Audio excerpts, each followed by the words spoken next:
All right, welcome back to the Charting Life podcast, where we try to explore life's unexamined or overlooked areas through meaningful conversations and always with a healthy dose of laughter. Today, I have a repeat guest today, JoJo Tabares.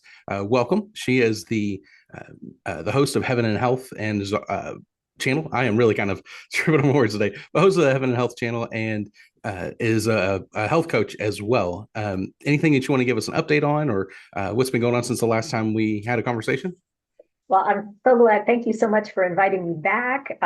Just love your show. So, yeah, there's the things that I've been focusing on now. I think are some of the things that you want to chat about because we have realized that as a nation, the United States is not a healthy nation. There are 90% of us are metabolically unhealthy. And that stems from things like our food industry, the drug industry, and even the medical industry, just the way that they're taught and the focus is on sick care rather than being healthy.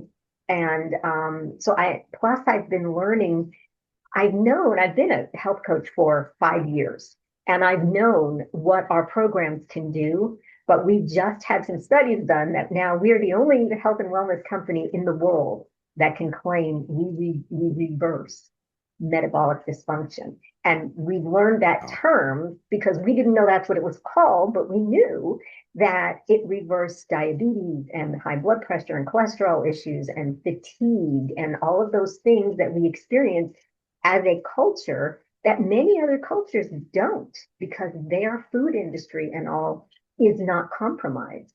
And so these are just new things that I've been learning, and there's new ways that I can help my clients to Mhm. get healthy and stay healthy.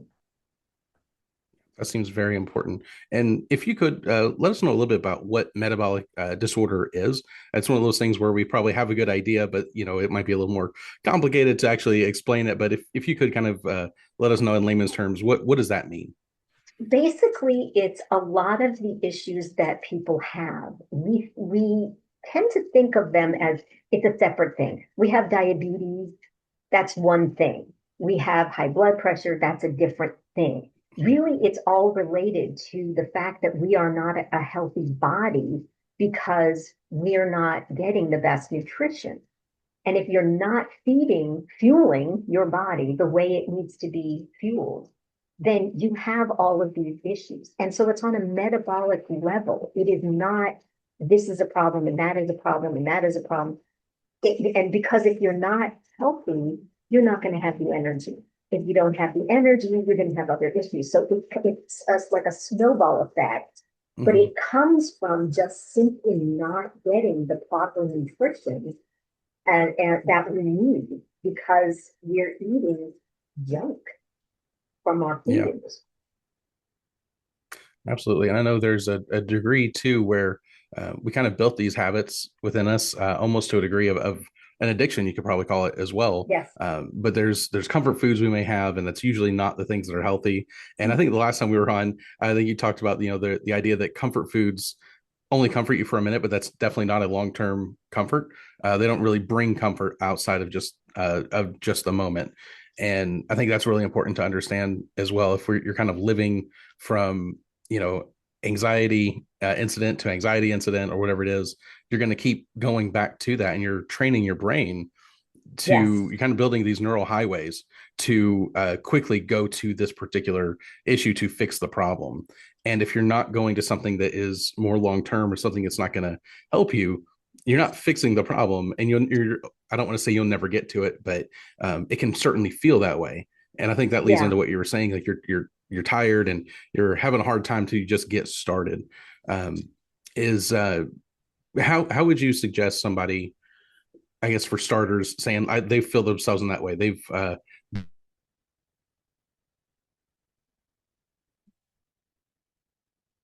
Oh, it's frozen.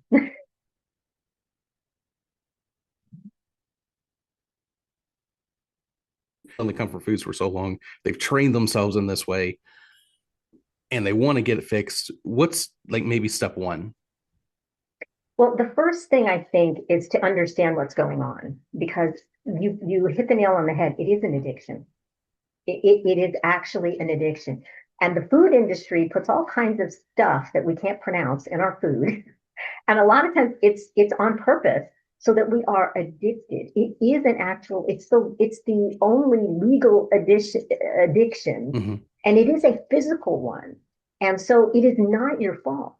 People are they feel awful. I don't have willpower. I don't have it's not our fault because we this is how we grew up thinking it was okay. And the food itself is there's so much in there that makes us I mean, sugar itself is an addiction, but there's so Hmm. many other chemicals and artificial this and that in our food, which makes us addicted so that we keep buying it. And by the way, Hmm. those things that are in our food that they sell to us here in the US are illegal in the UK and Europe because of that. It is not healthy and it's illegal to sell it there. So they take it out to sell it there, but they leave it in for us. So what we need to do is first understand that's what's going on. Hmm. Then we need to start thinking of food as fuel, not as happiness, not as comfort, Hmm. not as reward. Okay, because we just got out of the holiday season, right? And so what everybody normally thinks of with Thanksgiving and Christmas and even New Year's are all the foods. We go to events like church events and things like that. What are you surrounded with? Food. And it becomes you're thinking more about the food than you are about people. The whole idea of the holidays, spend time with your family, spend time with your neighbors, your friends, and have a relationship and that kind of thing. But we tend to focus on the food. Food is fuel for our bodies. It is not a friend. It is not, a family member. It is not God. It is not, and so we need to realize that the holidays or the events or whatever's happening in our lives, it really is enhanced by the relationship with the Lord, with people, with our family, with our neighbors and our friends, and what we are trying to accomplish in the world, what God put us here for, what I believe. Um, Hmm. and so you really need to focus on those things rather than the food, because in our nation, the food has become the focus. The food is the thing that you gather around food and you don't even think about it. And we eat kind of grazing while we're watching TV or doing something. It's something we do with our hands. It's something we do while we're talking. But really, as my dad is famous for saying, the accent is on the wrong syllable. So you need to have the accent on friends, family, relationship rather than food. And so one of the things in order to break that I teach my clients is stop, challenge, choose. So first we need to understand it. Then we need to, when we feel like, I smell popcorn or I smell chocolate or whatever it is for you, it's a mental thing, but it's also a physical thing. So we need to stop. We need to understand that maybe having that big chocolate cake piece isn't the thing we should be doing right now. Um, Not to say we don't ever have things that are not necessarily, something that's incredibly healthy for you. But you can have, like, my husband and I are going to celebrate our 39th wedding anniversary later this month. We're probably going to have something Congratulations. out. Yeah, thank you. We're probably going to have something that isn't normally something we eat. So first you stop. You think about what it is that you're looking at having.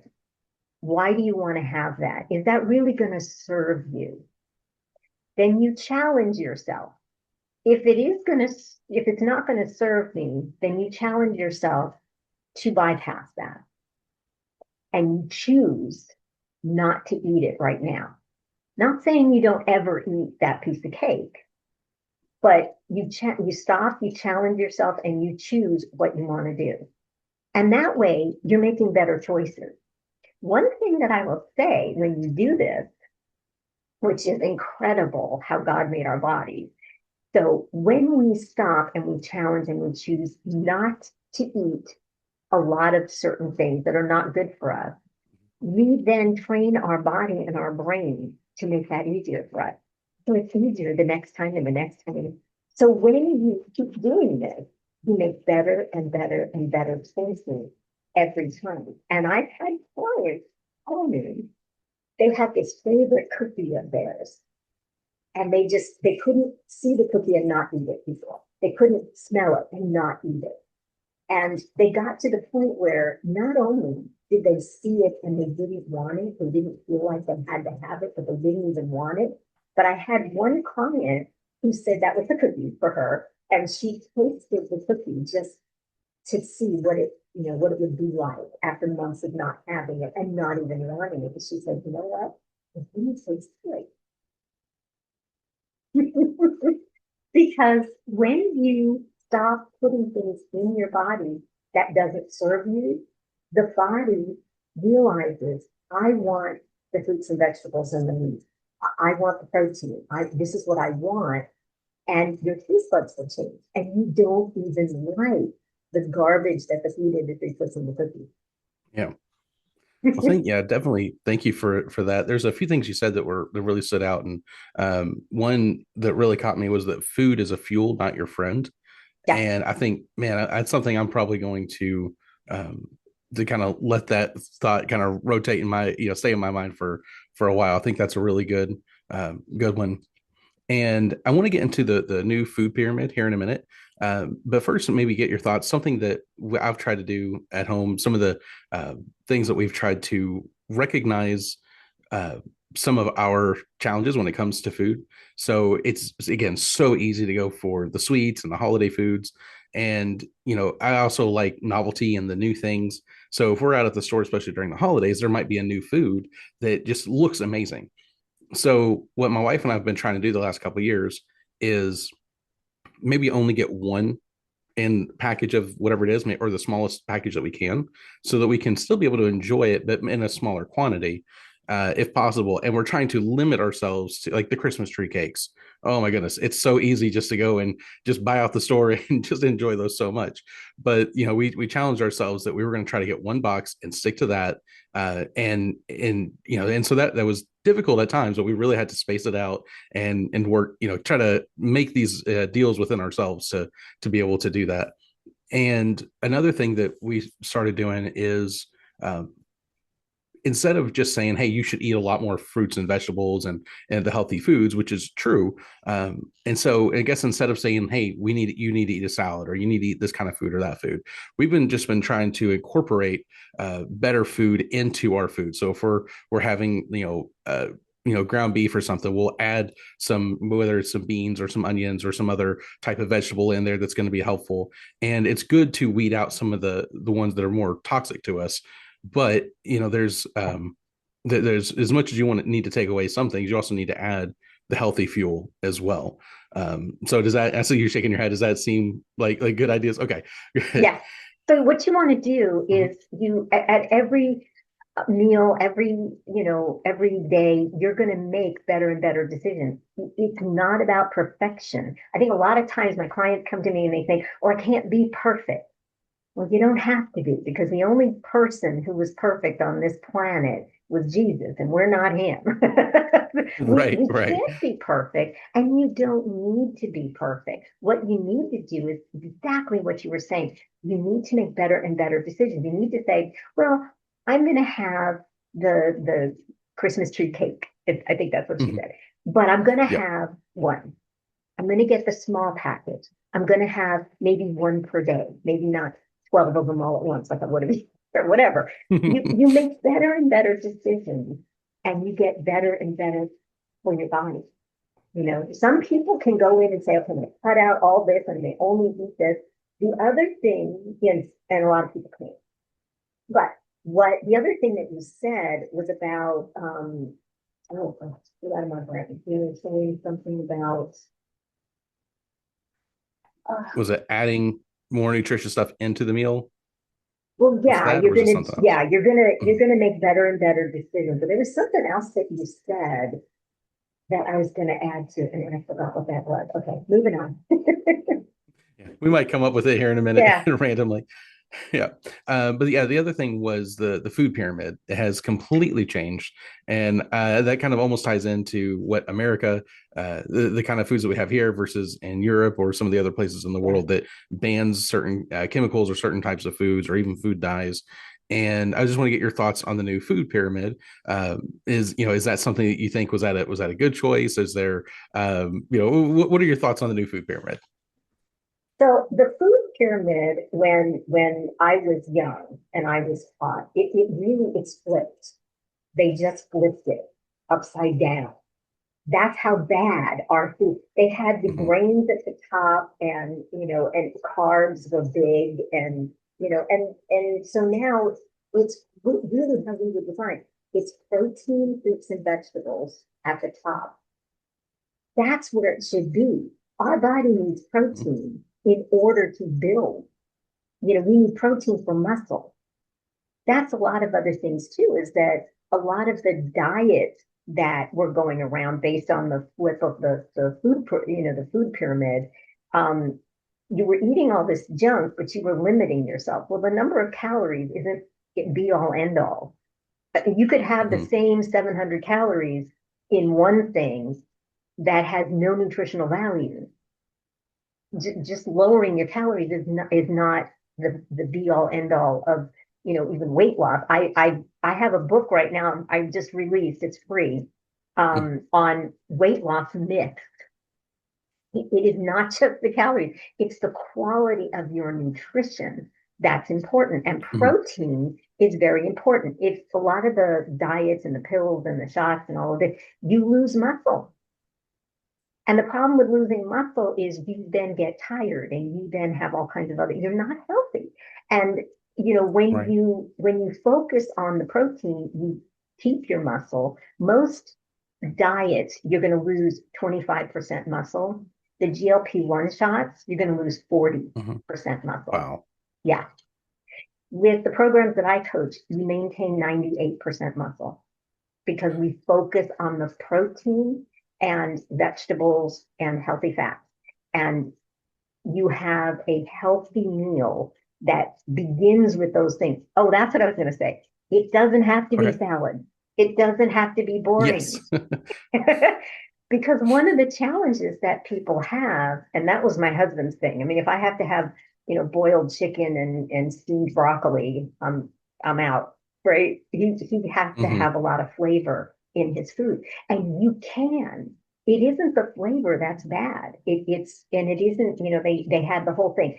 Fats make you fat, and and it depends, it's the quality of what you're eating. And you start with the protein and you add the vegetables and you add taste, you add condiments and flavorings and all Hmm. of those good things. And so it is a full, delicious meal. And I will also say, those of you that are calorie conscious, I once went to visit my dad and we went out to a restaurant and they had salad. And it actually sounded good to me Hmm. until I realized that there was very little protein in there. It was supposed to be like a chicken salad with fruits and vegetables and everything else. And there was like this much Hmm. chicken, not enough protein in there, this much chicken. And the rest of it was 1,800 calories. A Wow. salad. Okay. I would Wow. have been better off getting the hamburger. It would have had probably half the Yeah. calories, right? And it would have had a lot more protein. And that's just so much better for you. So there's misnomers. There are myths about your health. And I've done a health myth book last month. This month, it's a weight loss book that I have for free. And those are the things. This isn't the calories. It's the quality of what you're putting in your mouth. Because that's going to build the body. That's what we need. Right. Exactly. That's and it can be surprising things that might consider health food like the salad that's 1,800 calories, which for some people that is, if you're counting calories, that might be a day's worth of Exactly. calories in one salad, which just sounds so counterintuitive Right. And if to you're going what to blow to what we all would these think. calories, you're going to do it in one meal. You don't want it to be a salad, right? Right. Yeah. And the well, there's some diets who would say, intermittent fasting, that sort of thing. But if you have no food in a day and you have all of it in one salad, that's probably not the best, best way for you. Yeah. And one of the things I do appreciate that we talked about last time, and I know we had talked about in other conversations, was that not everybody is built the same way, and not everyone needs the same structure or diet. And so sometimes it's because of metabolic issues or other health issues. And sometimes men and women are just built differently. And so everybody needs something a little Yes. bit different in order to find that. And that's one of the things that you work on when somebody comes to you as a health coach, I believe. Yes. Yes. That is Yep. something because I say God did not make cookie cutter people. So there's no one size fits Mhm. all for anything. I mean, if you go to your Mhm. doctor, he's not going to look at you and go, well, based on what you look like, here's what we need to do. No, he's going to take your information because your body, your lifestyle, your mindset, your habits are going to be unique to you. And I work with people where they are. You might even have two, you could have twins who need completely different things. And you're absolutely right. Men and women, very different creatures. Yep. My husband is 5'8", so he's not a really tall man, but he's very muscly. Okay, he needs different things than a 5'8" man who is not really muscly. If he's a thin man, he's going to need different things. If you are not going to exercise, you need slightly different nutrition. You need more if you're going to exercise. You need a lot more if you're going to exercise, like my husband does. He goes 6 days a week with our Oh, 26-year-old wow. son. So he needs a lot more. It depends on not just your body, but your lifestyle, your habits, what you're doing. Everybody is different. And there are even differences between what you want for your body. Like I have clients who are like, I just want to get down to a healthy weight. I want to have energy and I want to be able to get on the floor with my grandkid, right? Then I have others that are like, I want to run a marathon. Well, you need something different Right. to do Yeah. that. It's what you want and what you're willing. And some people are like, I want to just lose weight and I want to do it as fast as I possibly, well, healthy. I will never have somebody do it. Yeah, but healthy, you can Yes. do it faster. But then I have other people who are like, I want to lose weight, but I want to be able to have certain things and go to certain events and partake in that. So they're going to have a little less weight loss than the average person. It's up to what that person wants, me, and I work with that Mhm. person where they are. That's great. And that also makes a good point that it's going to make a difference when your goals are factored in as well. Like I said, somebody just wants to get on the floor with their kids or grandkids, or somebody wanting to run a marathon, or somebody who's wanting to bulk up with, all kinds of muscles and everything. And in a minute, I want to get to, like we had mentioned, the food industry and the medical industry, with all of that. But first, I'm curious about your thoughts on exercise too. Is that something that everyone who is able to should do some sort of exercise, or what are your thoughts on that? Yeah. So as with everything, yes and no. So Okay. what most people, and I discuss this in my book, most people think of exercise the way my husband and my son do it. Hmm. Okay, you go to the gym and you lift all these weights and you get, you're all sweaty and you build muscle and all of that. And my son was never overweight, but he Hmm. was very thin, and I helped him build muscle. And so that's what they want to do, and that's what they're doing. But that's not necessarily what everybody needs. By the way, can you lose weight with absolutely zero exercise? Yes, you can. I did it. I had to because I was living my Hmm. entire life on my couch in 2020. I couldn't do anything. I could barely hold the phone and talk to my mom because I didn't have the energy for that. I couldn't, I had to I rested before taking a shower and had to rest after taking a shower. And it was horrible. Okay. Yes, you can get healthy without exercise. What exercise is depends. So it doesn't have to be running a marathon. It doesn't have to be going to the gym. It doesn't have to be running on a treadmill. It could be healthy movement.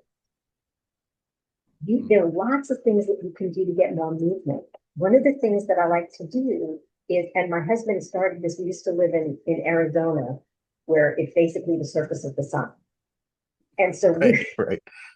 we would park way far from the entrance to wherever we were going, because that was the one tree that had shade, right? And then we would hike to the store that we were going to. Well, that gets you healthy walking movement.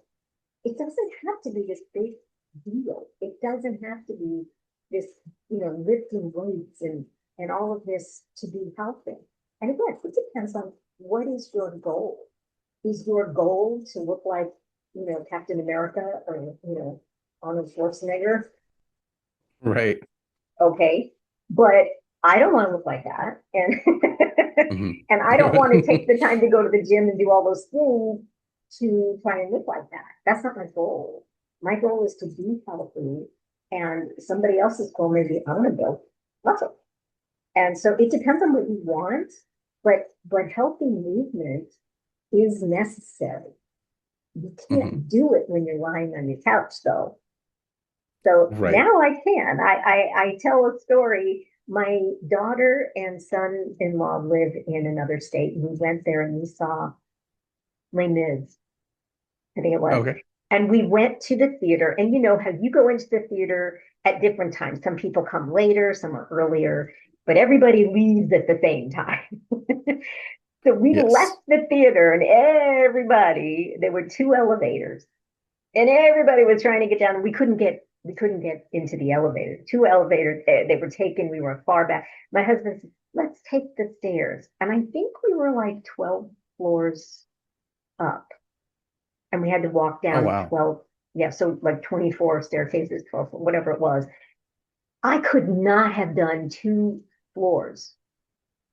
And I was tired, but I made the whole way. And it was several years ago. So like right after I got healthy.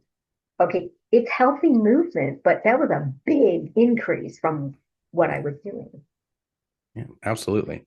And I Mhm. think a lot of times people might be in this situation where they're thinking, I can't, I don't have time to do the exercise, but again, use a healthy movement. I don't, I can't do the working out for an hour a day or, several hours a week. But I think one of those things that is helpful is think about what you can do consistently and Yeah. do that. Even it might be a tiny step, but one of the quotes I've heard a long time ago that is stuck with me is 1% is infinitely more than 0%. You're doing Yes. something, and we want to go from 0 to 100, but even if you can go 1 or 2% more than, 1 or 2 steps higher than what you're doing now, that's a great motivation and you can Well, build up those wins to keep going. yes. And let me start with, because one of the misnomers and one of the myths that everybody thinks is I have to exercise to lose weight. Mhm. There are several problems with that thinking. First of all, you don't need to exercise to lose weight. Second of all, it's what you can continue doing, because most people, okay, January 10th is Quitter's Day. I don't know if you knew this, but it's the Yes, day, yeah.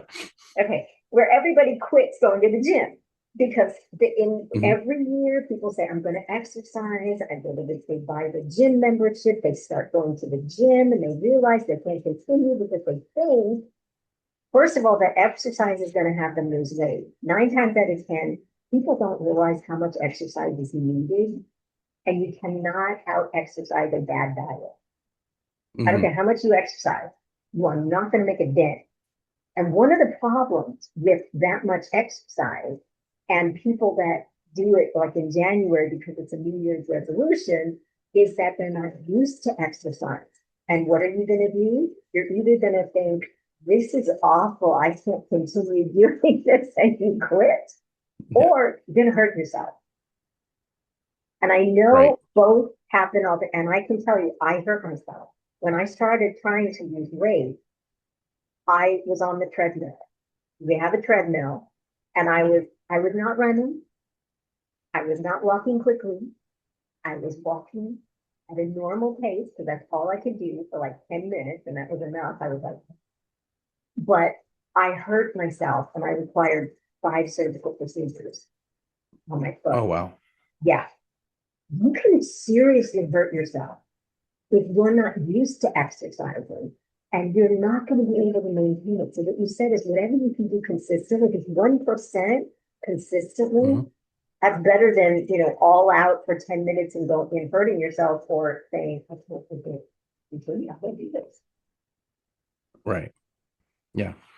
Um, and one of the things I said I wanted to get to here was the idea of the medicine and essentially you were saying how the drug, um, the ethos or our society is kind of saturated in drugs and medicines, but the idea that we need more nutritious care as opposed to as it not getting rid of medical care entirely, but the idea that we need nutrition to help prevent us from needing all the drugs.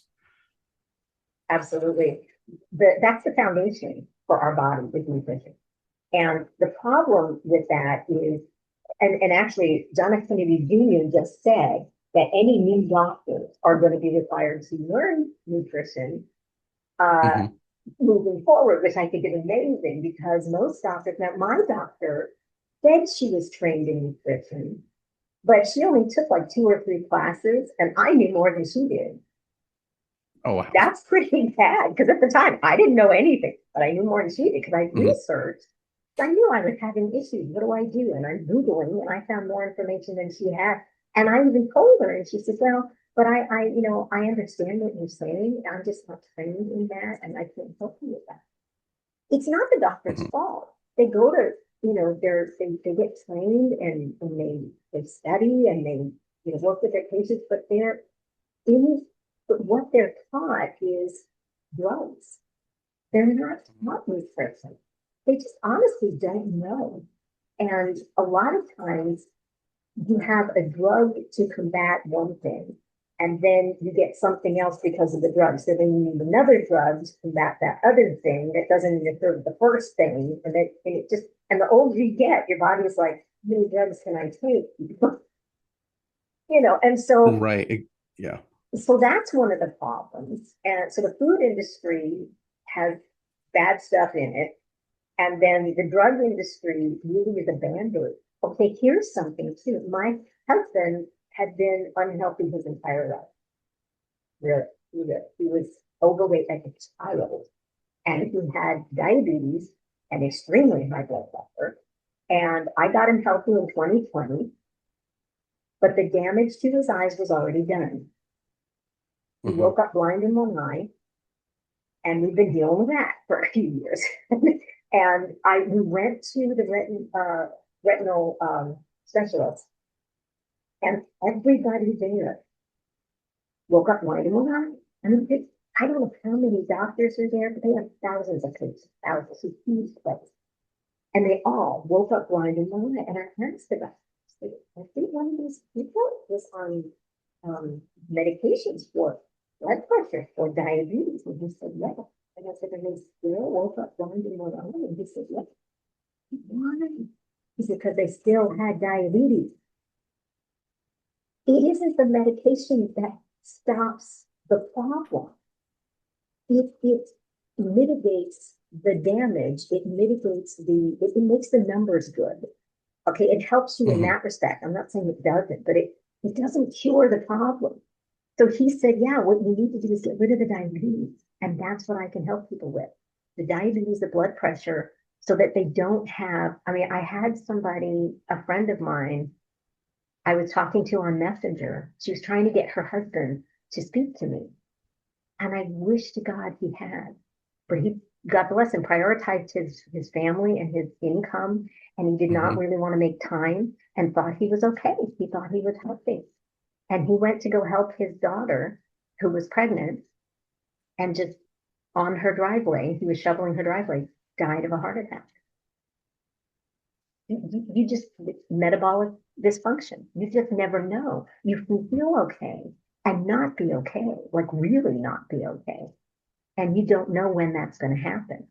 And that's because he Right. was on medication that were helping with the numbers, but they didn't help with the cause. Right. And, when it comes to medicine, one of my um, what would you say philosophies is essentially treat it like a something that is a supplement to how taking care of yourself. Yes, And so, if even as a diabetes, and I'm thinking like type 1 diabetes, insulin, you have to have that to live. If you're going without that's insulin, very different. you're just exactly totally different than a type 2. Yeah. But if you treat your insulin as I can eat anything that I want, you're still so I think what you said. You can't out exercise a bad diet, but you probably can't out medicate a bad diet either. And I think so in the same way, if you treat insulin, again using type 1 diabetes as a reference, as a supplement to a healthier life, then you Yeah. still need your insulin, but you don't need as much, and you find yourself in a much healthier place. And I think the same thing goes with pretty much any other medicine. I just try to take, again, the diabetes as a bit more of an extreme example, and I have type 1 diabetes, so that's a little bit more easier for me to go to. But yeah, any medicine that you have, it's good to be able to Yeah. do that. And even when it comes to mental health as well, sometimes there are things that you need. Sometimes there's over medication and all Yeah. that. But and that's a whole nother conversation that loaded as well. But when it comes to all that, there's you know, you still need to be able to live healthy mentally, spiritually, physically. And that seems to be the root cause of a life that's well lived. And when we're not healthy in any of those, then we're in a bad situation where we're going to have health problems, or we're going to have mental health problems, or emotional or spiritual, or any of the other issues. That's when they start manifesting after a time when you're not taking care of it. And I think I like what you mentioned towards the beginning of our conversation today, where they start feeding into each other. You don't just have just bad health. Bad health is going to lead to perhaps emotional issues, or mental health issues, or spiritual issues. They're all going to wrap into each other one way or another. And I think that's, one of those ways to kind of admit where you're at and to be honest where you're at. And when you mentioned the stop, challenge, and choose, I was thinking about that too. Like, you might want, whatever that snack is. And it's good to be honest and say, yes, I really want this right now. This is how I'm feeling, instead of just sweeping it under the rug and say, no, I'm just going to ignore it. So does that make sense? Yes, absolutely. And it's a journey for a lot of people anyway. So it's like you can't just ignore what you have an issue with. You can't sweep it under the rug. You got to deal with it. And as for the medication, they are tools. They have a lot of tools these days, and they can Mm-hmm. be great, or they can be misused, or they can be prescribed. And sometimes they prescribe something, and that's really not what you need. Even though it's not going to necessarily solve the problem. Like when you have surgery on something to fix something, it solves the problem. Um, some things we don't know how to solve. You talk about mental health issues. A lot of those we don't know how to solve those issues. And so we use medication as a tool, but you Mm-hmm. need to be smart about how we do that. And so, Right. and again, everybody's different. And by the way, at every stage of your life, I mean, you being a man, you may not understand this part, but as a woman, maybe your wife does, maybe you do because she does. Mm-hmm. But as a woman, as you get older, your body makes major changes in your life. And so Mm-hmm. what worked for you when you were 20 doesn't serve you when you're 40, 50, 60. And so Right. your body does change. And men's bodies change too, but it's more pronounced, with women because we go through some massive Mm-hmm. changes, and it makes our body different. We can do nothing different ourselves, but the body changes based on hormones. And so, and then as you're getting healthy, your body changes. Like I mentioned, you can be addicted to something and then no longer feel addicted to it when you've stopped. And your body kind of rewards you by helping you to not eat those things that are not good for it, just get married. And so your body changes. Everybody's an individual, but your body changes as you get older and your body changes as you get healthy. Well, Jojo, thank you so much for the conversation today. I know we've covered quite a bit, and if you want to leave any last words, I know you also on your channel you like to leave a challenge for people. So if you can, and I do definitely like that. So any final words, a challenge, and then where can people find you and get a hold of you? Yeah. Well, first of all, thank you so much for having me back Mhm. on. I love your tone. I love your heart for this topic. It's my passion. And so I would challenge people to take a good hard look at how they're treating their body and how that's having an influence on, like you said, in my YouTube channel, Heaven and Health, I Mhm. talk about the four, what I call the four pillars of health. So my challenge is look at your physical health and see maybe what you need to make changes with or on, and then see how that's impacting your emotional health, spiritual health, even your financial health. People like me, when I was living my life on my couch, I couldn't work. I was making no money. Mhm. I know a lot of people who are single who have a hard time making ends meet because they really can't hold a job because they are physically not able. So your physical life can affect your financial life, your emotional, and they all are interactive. And so it really does become like a whole issue for all four parts of our lives. And so where they can find me is like Heaven and Health is my YouTube channel. And I do have a newsletter as well. And I think there's a link there, but you can find me on Facebook under JoJo Tabares. And I do have a brand new Facebook group for Christian women over 40 that's called Heaven and Health as well. So you can find me there. And if anybody would like to talk about what might be best for them, I have free consultations. So wherever you find me, you can reach out and ask to just chat with me. And I have a free quiz and a free consultation. But at the very least, you can get some tips. Fantastic. Thank you so much. And again, I'll have all the links and everything for in the description and YouTube and all the other locations that you're able to listen to this on, and on my Facebook group as well. So again, thank you very much, and we'll see you in the next.